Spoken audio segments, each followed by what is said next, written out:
소설 그리스 로마 신화나 단테 신곡을 보면 지옥 세계를 흐르는 불의 강이 등장합니다. 거친 불꽃을 내뿜는 시뻘건 강. 상상 속에서나 가능할 법한 얘기죠. 그런데 실제 신생대 한반도에 불의 강이 존재했다면 믿으시겠나요? 북반구 아시아 대륙 동쪽 끝에 위치한 한반도, 그 중부 내륙 한가운데에 큰 여울이라는 뜻을 지닌 한탄강이 북동 방향에서 남서 방향으로 굽이쳐 흐릅니다. 그런데 특이하게도 한탄강 물줄기 주변을 따라 광활한 용암 대지와 함께 지질학 명소들이 줄지어 분포하고 있습니다. 그 중에서도 큰 눈길을 사로잡는 곳은 경기도 포천시에 있는 멍우리 협곡입니다. 멍우리 협곡은 한탄강을 따라 높이가 30에서 40m에 달하는 현무암 주상절리 절벽이 무려 4km나 이어지고 있습니다. 주상절리는 용암이 급격하게 식을 때 기둥 모양으로 굳어져 생긴 지질 구조를 말합니다. 용암이 식으면 수축되면서 수축핵 사이의 중간 지점들이 찢어지기 시작하는데요. 그 결과 보통 3에서 팔각형의 기둥 형태가 만들어지게 되죠. 한탄강 일대는 멍우리 협곡 외에도 비둘기낭 폭포, 백을이층 등 용암이 만들어낸 지형을 어렵지 않게 발견할 수 있습니다. 바로 이런 연유로 한탄강 일대는 2020년 유네스코가 선정한 세계 지질공원에 지정됐죠. 그런데 여기서 잠깐 의문점이 하나 생깁니다. 보통 지각 활동은 안데스 산맥, 아이슬란드 열고, 샌안드레아스 단층대처럼 판의 경계에서 일어나거나 하와이 열도처럼 열점에서 일어납니다. 하지만 한탄강 일대는 일반적으로 지각 활동이 잠잠한 내륙 한가운데에 위치합니다. 대체 어찌된 일일까요?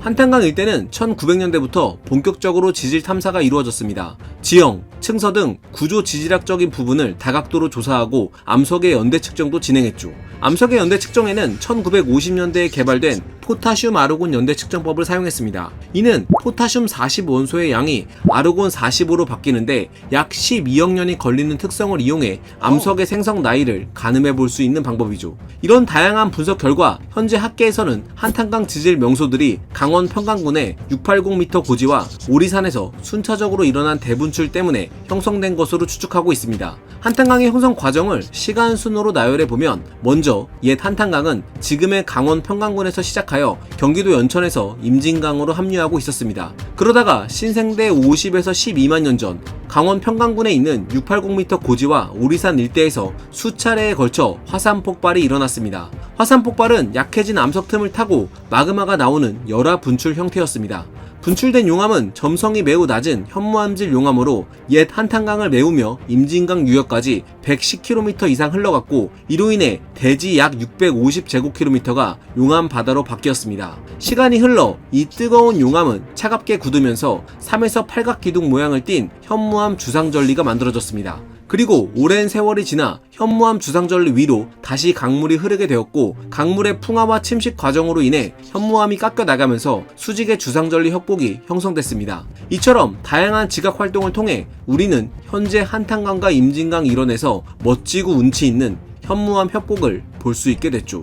그런데 강원 평강군 680m 고지와 오리산을 한탄강 일대를 탄생시킨 화산 폭발의 거점으로 보는 이유는 뭘까요? 한탄강 용암 대지는 북동쪽으로는 원산, 남서쪽으로는 임진강 하류까지 분포하고 있는데, 주변 지역의 지질 단면도를 보면 기반암 위에 680m 고지 발생 기원인 현무암이 쌓이고 그 위에 오리산 발생 기원인 현무암이 쌓여 있는 것을 확인할 수 있기 때문입니다. 실제 오리산에서는 위성 사진 촬영 결과 분화구가 확인되기도 했죠. 그러면 폭발 횟수는 어떻게 추측할 수 있었을까요? 이는 지층에서 발견되는 용암 단위의 개수로 추론할 수 있습니다. 예를 들어 강원 철원군 대교천 협곡에서는 서로 다른 현무암층 3개가 뚜렷이 보입니다. 가장 아래에 있는 층을 유닛 A, 중간에 있는 층을 유닛 B, 가장 위에 있는 층을 유닛 C라고 할 때 유닛 A, 유닛 B, 유닛 C 순서대로 서로 다른 3개의 용암류가 흘러갔다고 판단할 수 있죠. 철원 상월리에서는 현무암층이 6매, 전곡 고문리에서는 4매,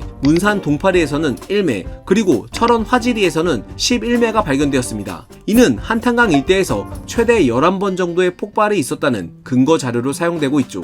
그런데 한탄강 일대가 불과 물이 만나 만들어진 지형이라는 건 어떻게 알 수 있었을까요? 경기도 포천시에 있는 아우라지 베개용암은 한탄강 일대가 불과 물이 만나 만들어진 지역임을 증명해줍니다. 베개용암은 동글동글한 모양을 하고 있는데 바닷속에 있는 용암 분출 지역에서 발견되기 때문이죠. 경기도 연천군에 있는 백을이층도 한탄강 일대가 불과 물이 만나 만들어진 지역임을 예측할 수 있는 중요한 단서를 제공합니다. 백으리층의 구조를 보면 화성 기원인 현무암층 아래에 옛 한탄강이 흘러가면서 쌓아놓은 수성 기원인 자갈모래 퇴적층이 존재하기 때문이죠.